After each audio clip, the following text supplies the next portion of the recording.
Welcome to Pindar Poetry. We hope you learned something new. You start by powering and priming the hardware.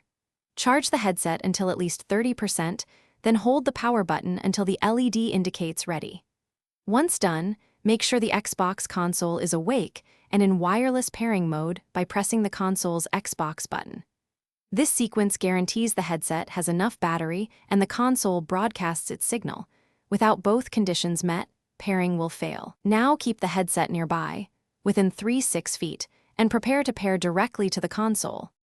With both devices ready, put the headset into pairing mode by holding its pairing button until the LED pulses rapidly.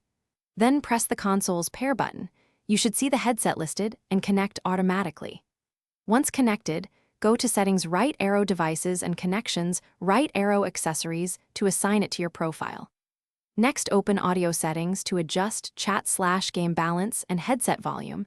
This controls how much game audio versus chat you hear. Firmware updates run here too. Install them to finish by testing voice and game audio in a party or a quick game. Speak at a steady level with the mic about 1 to 2 centimeters from your mouth for clear pickup. Save your audio profile and note mute/unmute is a quick press on the headset.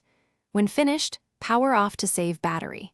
If it won't connect, restart the console, remove the headset from paired devices, recharge fully, then repair. This sequence clears temporary glitches and resolves most wireless interference or firmware mismatches.